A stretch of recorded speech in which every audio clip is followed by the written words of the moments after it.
welcome to the Final Four of the Wakefield since 2002, when you first started.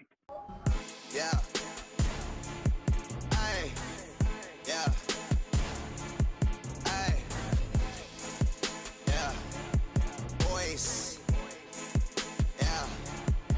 Hold on. We them boys. Hold on. We them boys. Hold on. We making noise. Hold on.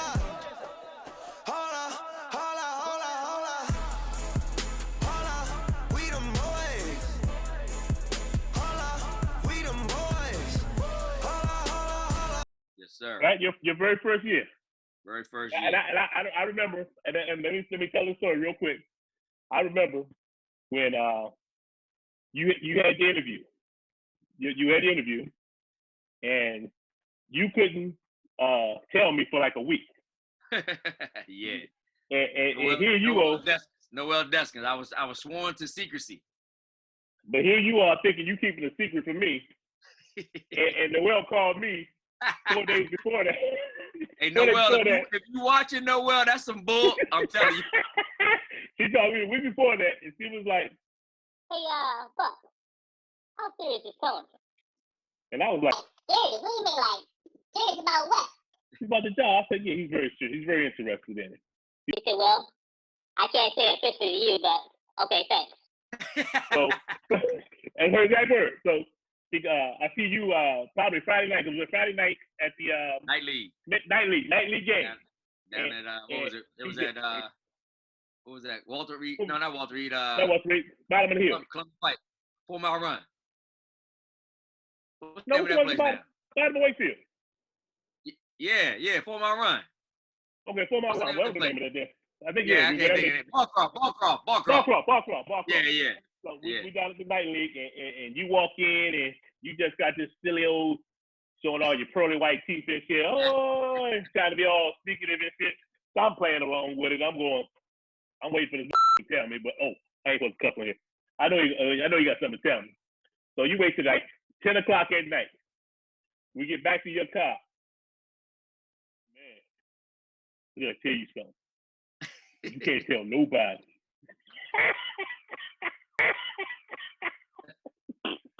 True story. Yeah, I said, what you gonna tell me? Man, they just offered me the job at Wakefield. I said, you teaching over at Wakefield? That's some good shit. He said, no, fool, the basketball job. I said, oh shit. I said, that's some good shit. I'm still playing off. I can't say nothing because I wasn't supposed to tell you and you wasn't supposed to tell me. So I was like, oh, so what you gonna do? Huh? What you gonna do? He was like, yeah, I think I'm gonna take it. I'm very interested in it. I was like, oh, good shit for you, my man. And then I think you called me like a week later. Yeah. And was like, yo, my man, you wanna go with me? We had to get the permission from the Godfather first. We had to talk to Bobby Dobson. So Bobby D. And this is what I can call Bobby D. Zuma Men or something. Zuma Men. See, I'm promoting Zuma Men. And be like, Bob, you remember that conversation I had with you? And this is the exact words Bobby Dobson told me. I'm established, motherfucker. I said, yeah, that's him. And he said, I'm established. I said, okay, well, I guess you don't need me no more. So I guess you firing me. He said, I'm relieving you of your services. Yeah, I ain't firing you, but relieving you. Yeah, I ain't firing you. Yeah. I'm releasing you. I said, oh shit, I'm a free agent. Bobby smart. He left that open so he could always come back. Yeah, and I think that's where it actually started. Yeah. Okay. That was it. Yep. So from there, when we got the job at Wakefield back in 2002, I thought it would be real good to always try to keep the stats for the guys. So that way the incoming players from, the next class and the next class would look on this list and see these guys' names that they grew up in the same neighborhood with and would have something to say, I want to pass a Kenny James in assists. I want to outscore Alex Armour, stuff like that. So each year we would, when we would meet with the ninth graders, I would kind of show them the list, and they would, of course, recognize the names because most of the kids would come to the games and they knew all the kids and stuff. So they was trying to set their goals on where they could leave their legacy at as far as rebounds, scoring, assists, whatever it may be, and wanted to be able to see their names next to the Wakefield greats. Because I remember talking to a couple of kids and years after they graduated, and they made the top 10 or something. They said, I can't believe my name is next to Jeffrey Crawley, or I can't believe my name is next to, so stuff like that. Then we got guys like a Dietrich Gilreath, who his goal was to be on the list for 10 years. And he made the list for 10 years before he got bumped off of the top in scoring. So stuff like that. I know you're going to comment on that one. Dietrich is my man. You know Dietrich is my man. But I'm just trying to figure out how he even made the list. On anything. Well, you remember now, Dietrich played for us our first 2 years, so the list was short. but that's a good call. But let me get this correct. Didn't Dietrich play JV his freshman year, sophomore year, and you moved him up partially through his junior year? So he technically was a 3-year junior JV player before we moved up to bus. Is that correct? I swear I wish we could chime him in on that one. Because I know when we moved him up or he made the team, all I kept hearing was Coach Tom, my favorite coach. Coach Tom. Coach Tom, and I think he still lives by to this day. That Coach Tom to this day, he would tell you his favorite Wakefield coach is Coach Tom, hands down. And that's what I think. Maybe because it was 3 years. I don't know. That's because Coach Tom used to let him do what the hell he wanted to do. And I've heard that about the Gilreath boys. Yeah. They did what the hell they wanted to do. So let me ask you a question, because I don't know. Is it true that Gilreath the older brother ate a slice of pizza at halftime? I think my camera stopped. Moving on. I'm just throwing it out there. We don't want to have our show talking about the guys we didn't coach. We don't want to talk anything about that. We're going to talk about the guys we coached. But we are talking about putting together another list of the players before you, and we're getting feedback from other people who can help us with that. Yeah, we're gonna see how this goes first of all, and then we're gonna try to do a show with that, and then also try to do a greatest of all time. What do you say? Yeah, that's tough. Let's say we got there in 2002. Coach Veldrum was there 71. There's some guys that still around that I know could help us out with putting together a top from maybe like 1971. Because we also had somebody talk to you on Facebook, my man Rusty from McLean. His dad went to Wakefield. He was saying that he could actually help us out going back that far. But I don't know how far we want to go back. But, I mean, there's some guys that definitely, we don't want to continue to be forgotten. So we can figure something out. I know for sure Alan Glasscock is one guy that could first of all, the things Alan Glasscock did at Wakefield, we talk about because he still works at Wakefield. We talk about him all the time. He was a 6'1" center, and he had to go up against everybody back in those days. And he was the biggest guy on the court. And the things that he did for Wakefield High School needs to be, and we got some things. Me and you have talked about some things we're going to do for Alan coming up in the future. But guys like that could help us out with that whole era. The 80s and things like that. And we start talking to different guys about the 90s, and then we got the 2000s from there. So we definitely want to be talking about that. But here, Coach Willis has come up with a great bracket, man. I mean, watching the ESPN and seeing all that good stuff about the college guys, man, took a lot of research to put this together. And I think once you got all the stuff entered in the computer and it kind of spit it out and worked his way out, I think that the committee did a great job. The committee did a great job. Did a great job with matchups and pairings and things like that. So I think we should just kind of dive right into. You got the East, West, South, and Midwest. Let me say that before you say that, because I guess when the rankings came out, I've been getting hit with so many messages. Why this kid ranked this? Hey, my man, I didn't do it. Like I said, I spent the information. I spent stats. I spent everything into the computer. I said,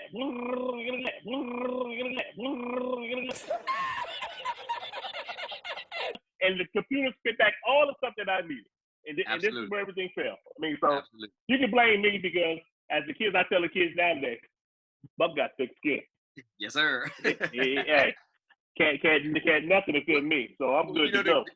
The best thing about this is most of these guys on this list are all grown-ass men now. So they can't be in their feelings. Now they can't be in it's gonna be something in the feelings. I can promise you that. But it should be something just like when we coach them. Should be to really understand it. You're not that good. So just be ready. Yeah, just be ready. You actually said that? Listen, we can say that because we're like these guys' fathers right. now. Yeah. In my Marquay Walton voice. Wow. Yeah. You got your Marquay Walton voice. I got my 8 eyelet. Hey, next I guess I got it too. George Johnson. What was George Johnson? All right. All right. Yeah. Well, we can go through all the stuff with these kids, man. Oh God. Good times. Yes. Where do you want to start? Hold on. Well, let me ask you this. Because looking at the bracket, there are 4 number 1 seeds. Oh, start with that. So coming out of the East was Kenny James, who was here. Let me get this right because I want to make sure I have all his information correct. Where's my paper? Or maybe you have the paper to tell me about his all region, all district. So Kenny James graduated from Wakefield High School in 2005. We got him as a sophomore. You know, this kid was one speed. That was fast. Fast. You know, he might have had 2 speeds. One was fast, and the other was faster. So he was that. So I mean, deservingly so. I don't think there could be anybody outside of the committee that could argue with Kenny James getting the number 1 seed. He was the conference player of the year his senior year. He took his team to the best record in Wakefield history, which still remains today with 28 straight victories, and he was the quarterback of that team. He also went on to win a regional championship. Won a regional championship. 28-1 that year. 28-1 was the final record. He took his team to the regional championship and won that, and then he also won first round game in the state tournament. And first time since Wakefield had done that since 1990, I believe. And then they ended up losing to Lansdowne, Percy Harvin, Lansdowne, in the semifinal of the state tournament that year. And Kenny James was all-region, and he was third team all-state. So I don't think anybody can argue with the number 1 seed coming out of the East. And I was looking at the 2004-2005 team that year that you quoted, 28-1, 12-0 in the district. That's impressive. And I'm I'm going total points. They scored over 2,000 points, 2,100 points. Oh, yeah, as a team. As a team. And as I'm looking at through the years that you've been coaching, I think that's the second highest. And I think that's only because the 2017-2018 team played 31 games compared to a 29-game season. Yeah, because that team, the 18 team, scored 2168, which Correct. Is the highest total, and rightfully so, because like you said, the highest total of games as well too. Right. Yeah. But okay. But as you know, we've been at Wakefield. Enough has changed. We're gonna try to get them down the court. So, but that team, 05 was the highest scoring team we've had, and they held that mark for 12 years before that record was broken by the 17-18 team. Okay. Now let's go over to the South bracket real quick. When you have number 1 seed, I'll let you talk about the number 1 seed coming out of there because, again, nobody outside the committee can have a question. Him and Kenny James played together, same time, same era. And looking at his stats, I mean, if I'm correct, I think Alex Armour, if I'm looking at it correct, let's see, 1, 2, 3, 4. I think he's in the top 5 of 5 different categories. Yes, he is. So he definitely I mean, there's no way you can question the ability of this kid. You know, and I can tell when I first saw this kid, it was like, hey, they got this tall white European kid. He's supposed to be pretty good, you know. The ponytail. But the ponytail, and they call him Sunshine. And the first day of practice, I said, we got something special here. Yes, sir. I mean, this kid can do it all. This kid can handle the ball. He can shoot the ball. He played defense, rebound, box. I mean, he did everything legitimately the right way. Traditionally, back then in 2002, I mean, Alex was 6'6", and you would always take a 6'6" and just put him right in the post right away. Well, this kid had the ability to step outside, shoot the three. If I do have the stats, but he led our team in 3-point percentages his sophomore year or junior year. I can't remember which one it was. But as far as the things we needed to do, he didn't have to showcase his talent outside. So he did score a lot in the paint, but he could step outside. He could put the ball on the floor, and then he definitely would excite the crowd with a couple dunks. He was not just 6'6" stiff. He could get it done. He could get it done. Absolutely. And his accolades as well mirrored Kenny James as far as that. He was first team all conference, and he was all region and all state. He and Kenny both played in the suburban McDonald's game. What was that? Yeah, that's a clap for you, my man, because you're doing a wonderful job. That's a good one. Wait, this meeting has been upgraded by the host. Hey, I'm paying for the whole thing, my man. Look at my session. I'm sponsored by Dallas Cowboys. Boo this man! Jerry Jones, I appreciate you, baby. I appreciate you sending me everything, So I did this studio in your office. I appreciate you, Jerry. All right, so getting back to Alex, he went off and after Wakefield High School. Everything is based on what these kids did at Wakefield High School, but only Wakefield. That's it. I can care where so he went to go play hockey and field hockey and tag frisbee. Yeah, just Wakefield High School basketball. There you go. Kenny James, and last thing I'll say, Kenny James and Alex Armour both played in the suburban McDonald's All-American game over at it was at the time it was at George Mason, so they both played in that game. It was the last high school career game together, so they finished their careers out together. So there you go. Okay. All right. So our next number one seed is coming out of the the West, and that's your man, George Johnson. George Johnson, definitely one of the top two sport athletes guys at Wakefield back in the day. Kid could do it all. He was actually on the same team again with Alex Armour and Kenny James, but he was only a sophomore on that team that went 28-1. He didn't start for us that year, but you look up in any kind of big games we had, he was always in the mix with anything that was going on, and he was a sophomore.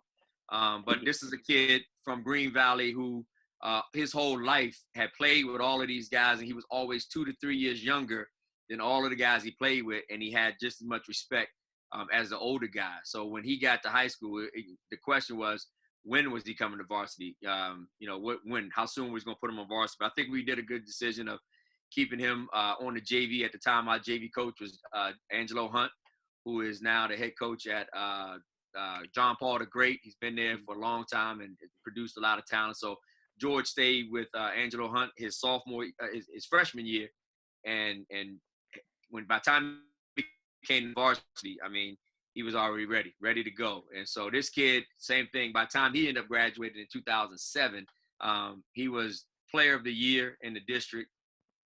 He was one shy away from being player of the year in the region, but at that time, Scotty Reynolds, if you all know the name Scotty Reynolds, was there. George was second to vote behind Scotty Reynolds. No question about that. Yeah, it was never a question. And so George went off and did big things, and he led his team I won't say he led his team as a sophomore, but he was a big-time contributor on that 28-1 team. But by the time all those super studs had left, George was by himself. Well, we'll get into that later, but he did have Ty Bill and Andrew Allen with him. But he three-headed monster. Yeah, the big three. And so by the time George graduated, he took his team back to the state tournament as a senior, where we faced a team I never ever want to go down that area ever again. What the hell is that name? I came down in Danville, baby. Danville. GW Danville, baby. I'll say it. Danville played at Avery University. That was a tough game. But we lost that year in the regional championship. I don't know honestly, I don't know if we got our ass whooped off the court and on the court, or just on the court. I know we got our ass whooped on the court. It was both.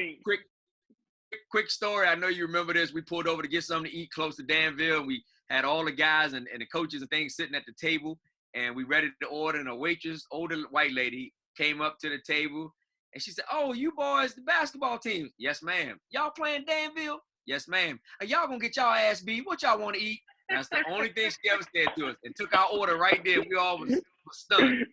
But they love that basketball down there. So hey, she didn't lie. Yeah, she ain't lie. She ain't lie.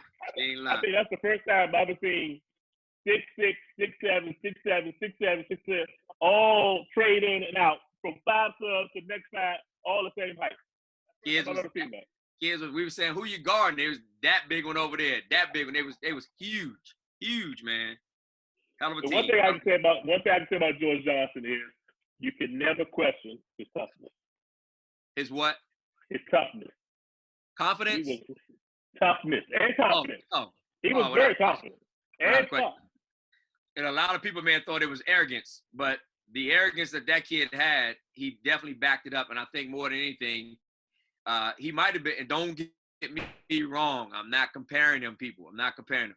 But all the stories you hear about Michael Jordan, how he made other people better, because George, his senior year, played with Ty and Drew, but it might have been a couple other guys that probably wouldn't even crack the lineup. But George made those guys. He pushed them every single day to be better. I'm trying to make that thumbs up be a thumbs up down because you actually said the word Michael Jordan and George Johnson in the same sentence. See, yeah. So I'm not yet. You did, but you didn't. You're not trying to compare, but you actually said it out your mouth. So the stories. Would we even know who Jud Buechler is? I Would we understand even know who Steve Kerr is? No. But for you to say out your mouth, George Johnson in the same breath and Michael Jordan. Yeah, you know what? I should trade this in. Come on now. All right, come on. Let's move over to the Midwest. Who we got the number one seed in? I'm gonna let you talk about this guy. Whoa, you talking about Dominic Pham? Oh, Dominic Pham. I call him Domo because he dominated every aspect of every game. And like Mom and Daddy named him the right name. They named him the right name, Domo. And if I look at the stats, he's your number one scorer. Okay, he's your number one rebound guy. Your number one shot blocker. I mean, I don't see him in the steals, but I mean, this kid did it all. He averaged 19 he is the steals. He's in steals. He's number 10 in steals. Look at your chart. As a 6'4", what? Is it 6'4"? If Damo is 6'4" on a good day, depending upon what shoes he had on. He'll tell you he's 6'5". Okay. Might be 6'3.5". 6'3.5". And I think, like I said, I think this kid was first team all district, first team all region, two times all district as a sophomore, as a junior, senior, 2 times all region, junior, senior, 2 times all state, junior, senior year. And go back to he was the player of the year in the region as a junior. I guess my next question would be, out of those top 4, who would you rank, the overall number 1 seed? Ooh. That's that. You got to put the numbers back in the computer again because I'm glad you said that. Okay? Because it came out actually not even close. What did it say? It was the overall number 1 seed going into this tournament. Who was? Dominic Pham was the number 1 seed going into the tournament. I got to mark that down. Yeah. Okay. So he overall surpassed Kenny James, Alex Armour, and George Johnson. He was the overall number 1 seed.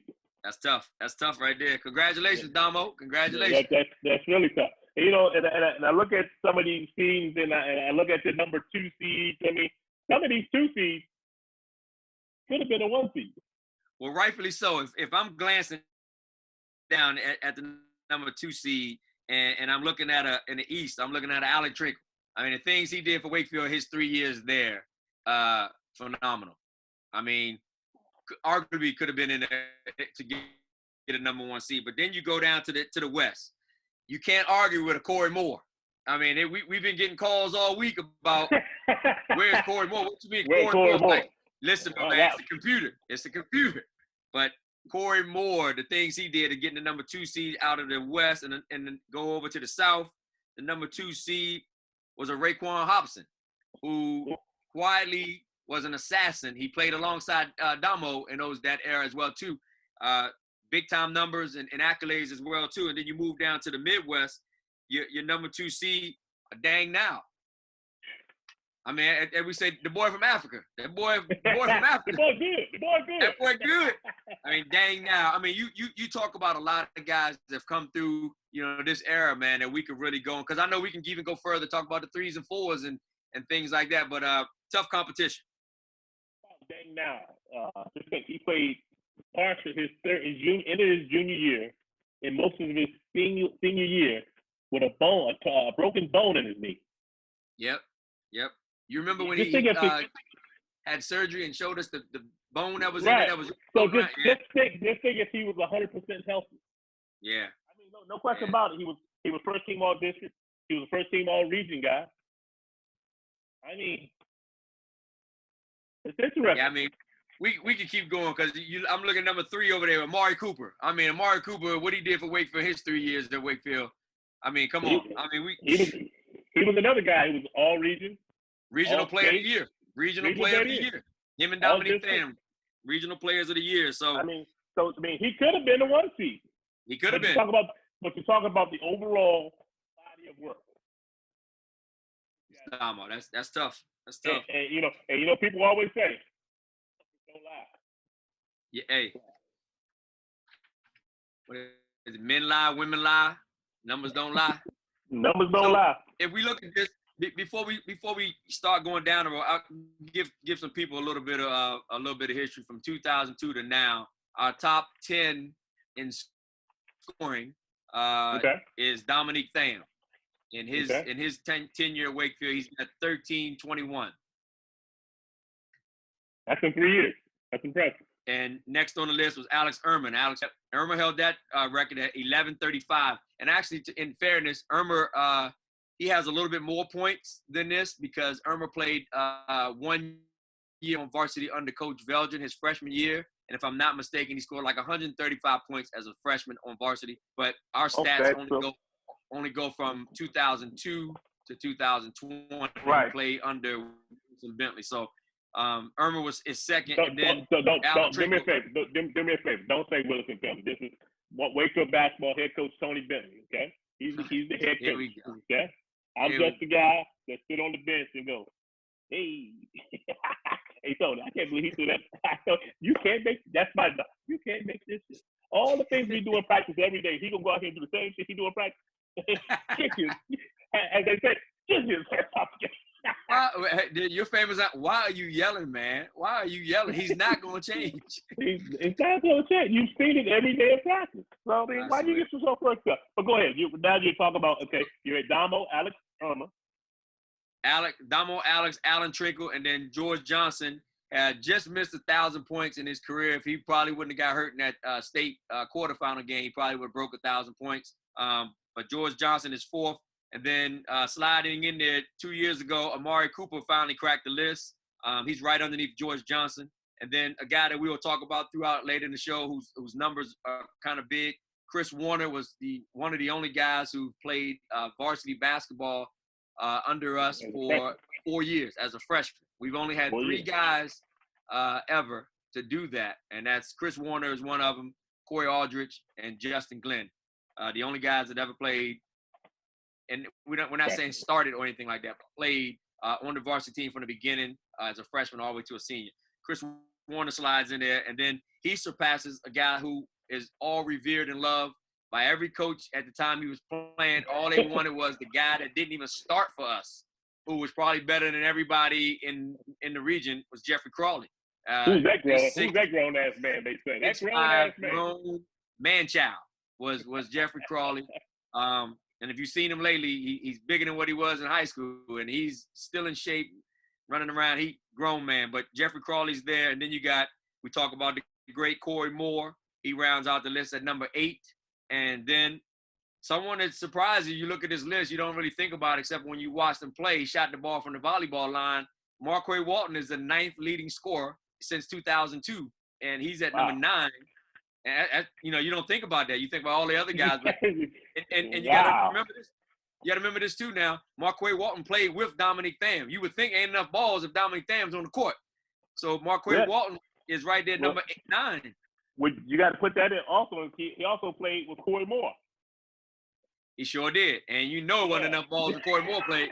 I can tell you that right now. So I don't think there's a shot that he didn't like, baby. oh my goodness. So you got that, and then you got rounding out the top 10, which if people follow Wakefield basketball, some of our down years that we had, we still had some good players. And this kid who rounds out the top 10 is easily probably in the top 10 if we ever did a top 10 guys that we've ever coached, is Jonathan Ford. Mr. Silky Smooth himself, a legit 6'6". Only problem was he's about 110 pounds, but 6'6", Mr. Do It All. I mean, could get you buckets. Ain't play much defense, but he can get you buckets on any given night. So let me look for my thumbs down again because you said John Ford. Turn that thumb upside down because you said John Ford and defense. Never should go together. At no time. No. You know what I thought you said at first? I thought you said Horace Willis, no defense. I'm like, all I heard was no defense. I was like, oh shit, you talking about me. Yeah. So that's your top 10 in scoring. So okay. Just wanted to get that. It's kind of close. You know, John Ford rounds it out with 767 points. And again, Ford played 3 years of varsity, but really, if you add up his whole time he played on varsity, it might have been 1 year because he stayed in trouble with school. He stayed in trouble with his dad. His dad took him off the team and all kinds of stuff. So would have been nice to see that kid really flourish for 4 years and the amount of games that he didn't play in. He could have been probably an all-time leading scorer for real at that time. Well, you just said his dad removed him off the team. Parents don't remove kids off the team. Kids remove themselves off the teams. If the kids do everything right, you don't have to worry about the parents getting involved. Absolutely. Big up to my man Marcus Ford too. My bad, Marcus Ford. That's right. That's how Marcus is here. You know what? They say Marcus is a professional cameraman now. He's taking photos. He's the unofficial Wakefield photographer. That's my man. Got some good shots this year from him. Okay. He only made 2 games, but he unofficial. Let's move on real quick. Let's go to rebounds. Try to go to rebounds. Some insight. Rebounds. And no mistake about that. You know, Alex Armour held that rebounding mark for a long time, and then Dominic Pham comes along and just says, "I'm gonna take all that. Anything Alex did, I want to be better, coach." And that's why we have that list. Damo, as a sophomore, looked at the list and was like, "Okay, who am I going after?" And his targets were set on Alex Armour because he had heard so much stuff about Alex Armour. Damo goes off and gets 834 rebounds, and at the time, Alex Armour had 512. So he surpasses that big time. And then Amari Cooper comes along and says, "Oh, Damo did this. Damo did okay." Amari comes along and he gets right below Damo with 616 rebounds. He's at number 3. Mr. Versatile, George Johnson, was a 2 guard for us, but he also played the point guard for us. He also played the 3. He also played the 4, and he would also sometimes guard the 5 as well too. So Mr. George Johnson rounds out the list with at top 4 in rebounds at 501. And think about that. George is number 4, and he out-rebounded Big Jeffrey Crawley. Crawley's right under him with 471. Then Raekwon Hobson comes in underneath Jeffrey Crawley. And then another sleeper, Chris Warner, pops in there with some rebounds. I never thought the boy was doing any rebounding, but he's in there with 386 rebounds as a rebounding guard. But he had the size for it. Chris Warner was a legit 6'4". But I'm pretty sure 40% of Chris Warner's rebounds were offensive rebounds from his own shot. Yeah. Yes, sir. He was up here. There was not a shot that he didn't like, baby. There was a shot that he didn't like. So then after that, John Ford comes in underneath Chris Warner. Dang Now, we talked about Dang Now earlier. He's right there at number 7. And then you got, 9, because tied for the 10th on the list is our main man, Anthony Allen. Main man. And Xavier Evans popped up this year, graduated this year, class of 20, had the exact same amount of rebounds as Anthony Allen. He tied with Anthony Allen. So they round out the top 10 with rebounds.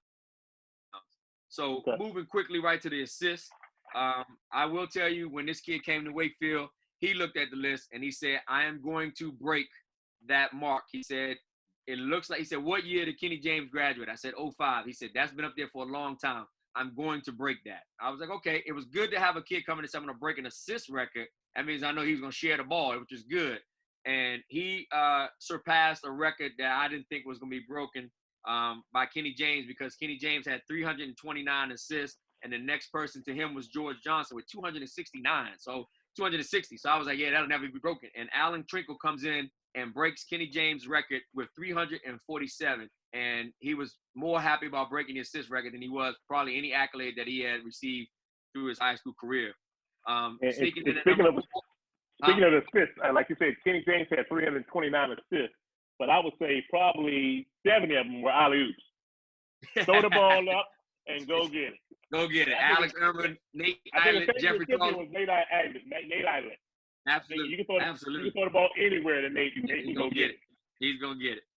Hey, Buck, we had referees coming up to us asking us, are y'all going to run that play at the beginning of the game? Like, the referees knew. I couldn't understand why the other teams didn't know, but the referees knew, you know? Man, hey, we ain't going to say the names, but he went to the University of Miami. I hope they're not watching. All right, let's move it on. Then fourth on the assist leader, and this was kind of surprising because this guy was a scorer for us. He shot the ball really well for us, and I really don't think we win a regional championship without this kid's performance that night. But Jalen Carver sitting at number 4 with assists. But you can't be surprised on the assists, like you said, he's a scorer. But he was also built around a 3-point bomber, as in Marquay Walton. And then Dominic Pham throwing in inside. He had Corey Moore. You know what I mean? Yeah, he had plenty of opportunities to advance the ball. Yeah. And he also did a good job of scoring. Like you said, he was a good scorer for us. Absolutely. And then again, this name keeps continuing to pop up in our tops. Is another Chris Warner, who we know, shot the ball a real lot. But a lot of his stuff, his stats are backing up. I mean, he's right there at number 5 in all-time assists. So again, his name is popping up in a lot of these categories, which says a lot about where he stood at for his time at Wakefield. Now, granted, he did have 4 years versus a lot of these guys who didn't have 4 years, but still, that's still something to be said about. Then you got the newcomer, Jared Watkins Trent came in moved in from New York. New York in the house. Yeah, we figured he'd be an assist guy. The knock on the New York guys is they can't shoot, but they can handle it and they can pass it. And that was sure enough. That was the truth about Jared Watkins. Sure enough, Jared. And then surprisingly, but I can't say surprising if somebody's on this list that played with Dominic Pham or played with Alex Armour, because our motto was they gonna touch the ball. So you got Marquay Walton is on the list at number 6 as assist. And then here's the big shock. And we talked to these guys the other day on the phone on a group text before we started putting this together. And this is a big shock to see Corey Moore on anybody's assist chart. And Corey Moore is number 8 all-time assist. So, but I think his assist came his junior year when he had no choice. He really wasn't the man. Might have been his sophomore year when he played sophomore games. He gave up the ball. Yeah, he deferred because it wasn't his team. It wasn't his team. So I think that's when he gained most of his assists. And once he realized it was his team, nobody got the ball anymore. So I think he got those 155 assists his first 2 years. So and rounding out the list, we would be remiss if we didn't mention this young man who played for us 1 year. 1 year. And I get reminded of this every other day. I get a text from him. All it says is 1 year, Buck. 1 year. So we could talk about the 4-year guys, the 3-year guys, but this guy played 1 year, and in that time, at the time, he might have been 4th on the list when a couple of people had passed him or whatever. But Kyle Davis, my main man, KD, AKA Fat. Hey, other AKA regional champion. That's what he tell you, right? Yeah, that's what he tell you. Kyle Davis, regional champion, and so Kyle surpassed Reggie Williams, who, if you remember the name, Reggie Williams had probably the toughest job ever as a Wakefield player, because Kenny James was our point guard for 3 years, and he was the face of Wakefield basketball and handling the basketball. Nobody with it. Reggie stepped in as a sophomore to become the new point guard in the face of Wakefield basketball. Reggie stepped in with 146 assists as a top 10 on our list. So that rounds off the assists. So we got 3 more categories, real quick. Top in steals. Just give me the top 5 in steals. Top 5 in steals. Actually play defense. Okay, gotcha. Kenny James is still on top of that list. He's been there since 2005. George Johnson is second. Alan Trinkle moved up and came across and is number 3. Corey Moore, who loved the passing lane, Mr. Gambler, is at 4. And then Mr. Sneaky Defense, he reminded me a lot of you when you played in high school. Jalen Carver, you look up and how the hell he get the ball. It was Jalen Carver at rounding out number 5. Yeah, but I'm gonna throw a little 70 feet in there only because you keep saying it. Chris Warner was there again, top steals. There he is again. 117 steals. So that's Sure. We've talked about 4 categories right now, and Chris Warner has been in all 4 categories. I mean, like I said, he could easily have been a number 1 seed. Yep, He was pretty amazing.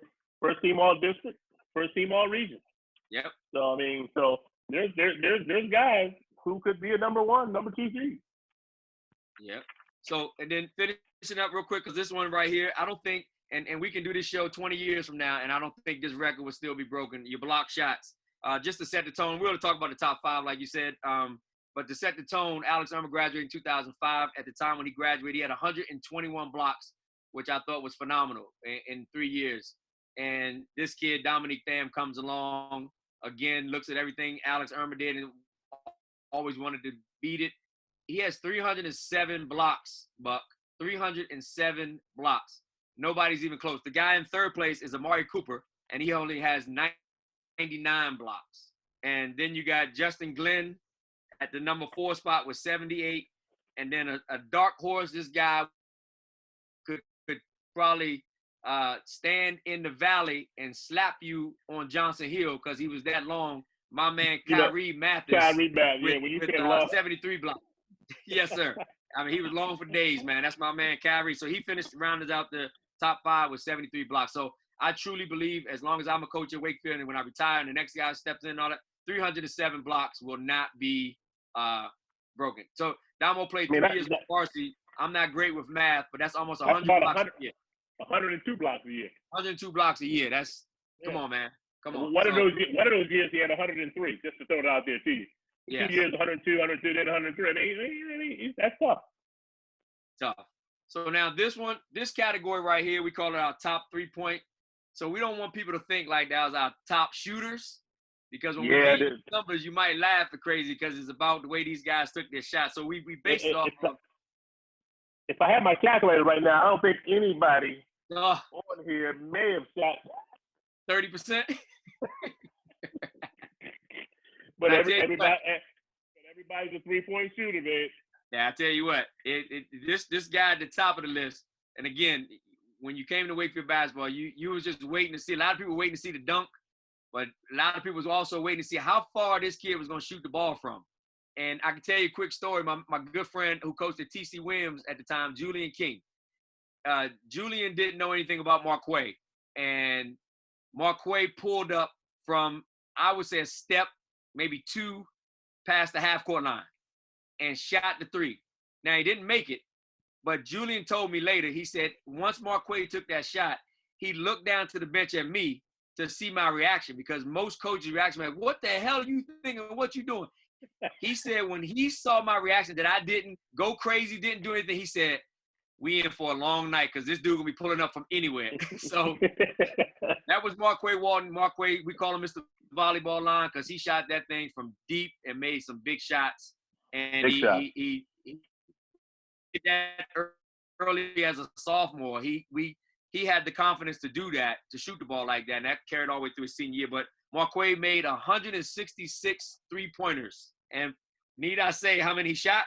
He shot almost 450 of them in his 3-year career at Wakefield. And good thing we don't have their freshman stats, because when they played freshmen, they didn't lose. They lost 1 game. It was 17-1. So you can imagine Damo, Marquay, Xavier Cooper, all those guys on on a freshman, what they was doing back then, Lord. So he has 166 three-pointers with us. And then here we go again, Buck. Just went over, what's this, the 6th category.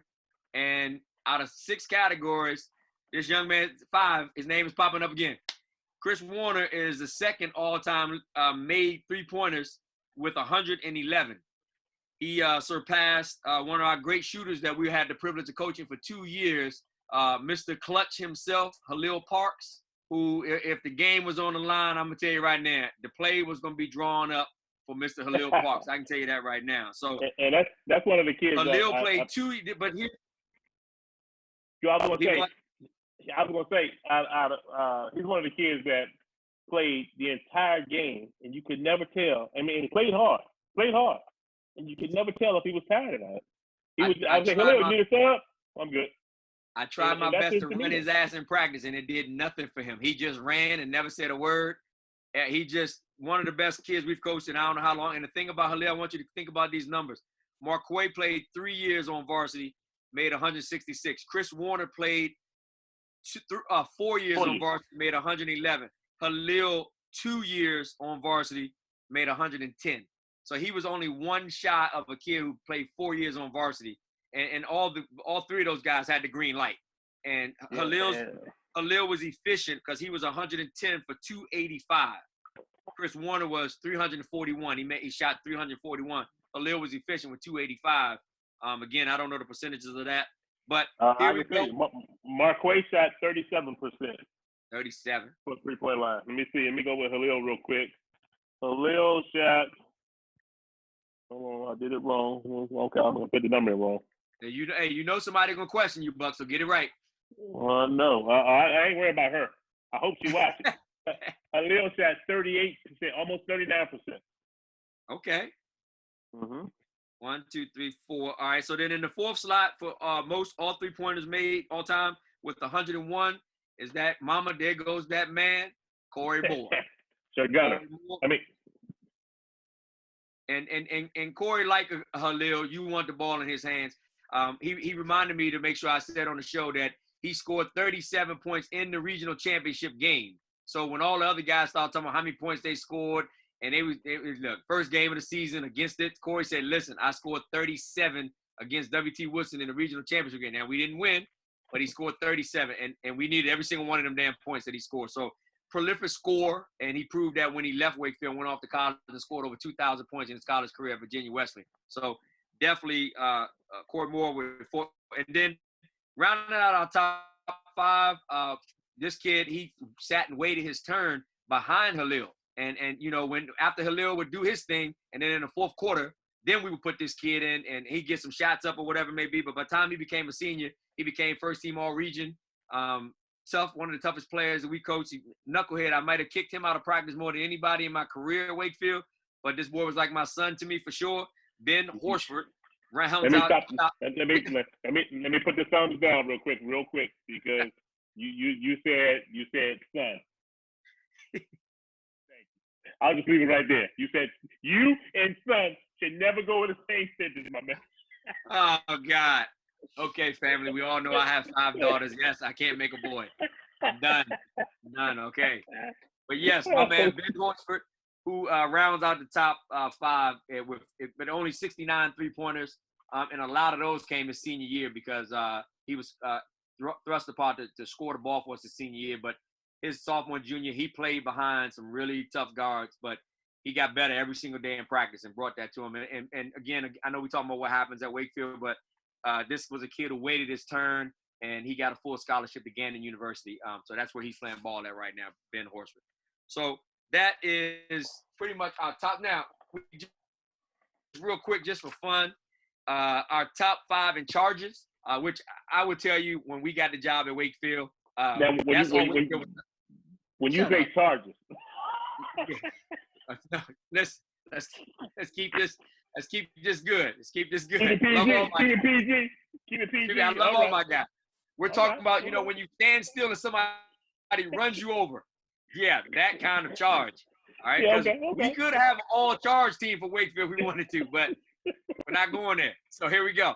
With the top in charges, and I remember for the longest, my man John Remedios, he saw Chris Edmonds' name on that list, and he wanted to beat Chris Edmonds, and he did eventually. But there was one guy, no matter what he was going to do, he was going to block your shot.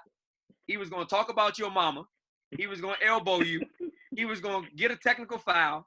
He was going to do everything. But at some point when you came down that lane, you thought he was going to jump and try to block your shot. He was standing there and take the charges against the biggest, the smallest. It didn't matter. And he left his career in 3 years at Wakefield as the all-time charge guy. And it's not going to be broken for a long time. I can tell you that right now, with 33 charges. And I know other schools may have guys who got way more than that, but 33 charges for my center. He's not a point guard. He's not a wing. He was the center for Wakefield for 3 years. And Mahmoud El-Tahar led the team in charge. Mama call him Mahmoud. I call him Joe. So he did so many jobs. Oh, yeah, big. That's right, Joe. Forgot about that, Joe. So yeah, Joe. Susan, I hope you're watching this. I hope you're taking a look at this. But my man Joe, he did some work in the paint with all the charges. And then Jeffrey Crawley comes in second, and that's been there since 2005. And like you said, Mahmoud graduated a couple years back, and he just passed Jeffrey Crawley, who was there for 29 charges. And then one of our fan favorites, the man with the shadow beard, my man Brody Carton. BK. Yes, sir. Would take a charge, man. He was a ladies' man. All the ladies love Brody. He's a handsome guy. And again, we talking about Wakefield, but I would be remiss if I didn't tell you that this kid right now is at Dartmouth, enjoying his college career. He's not playing ball, but he will be owning somebody's business soon, one day. So that's my man Brody Carton. And then rounding out that, I talked about him earlier. His goal was to be on this list, with my man John Remedios, who, by the way, left us and graduated from Duke University. And he's still back involved with the basketball program. He does a lot with the kids. And so John Remedios is on that list at number 4. And then rounding out the top 5 and taking charges, probably the best captain in our tenure at Wakefield. And I think arguably so. We've had some good captains, but I don't think no captain like this one. My man, Chris Edmonds. When we got the job there, remember, they had him at the 2 guard. And he couldn't dribble. He couldn't shoot. But remember, all he talked about was he scored 44 in a JV game or something like that. Yes. I say, my man, you got the wrong coaches, man. We don't care about none of that stuff. You are a power forward at 5'10". That's what you're going to be. And he served his role for us, man. And he shifted positions and went to the power forward after he thought he was a 2 guard, which he was. And funny thing, Buck, if you remember that year, those 2 guys we had on the team, we had Marshall Williams, who was like 6'3", 6'4". He was down in the post, and he didn't want nothing to do with the paint. To do with it. And Chris was out. Yeah, and so we switched those 2, put Marshall at 6'4" out on the wing, and put Chris at 5'10" on a good day, down in the post, and it made a big difference for the things that we were trying to do at Wakefield. So understanding the roles and switching things for these guys was really good for those guys. So, and then the last one, that's why it's always last, because we don't really trip off of like your scoring averages, because when you have a guy who's averaging a lot of points, that means your team ain't winning a lot of games. We try to go to the team or aspect of everything with Wakefield basketball, but when you're as good as Dominic Pham, you're going to get the numbers that you deserve. And Dominic Pham, 1 year, averaged 19.6 points a game. And that's the highest scoring average that we've had since 2002. So Dominic Pham with 19.6. Jonathan Ford, who we talked about.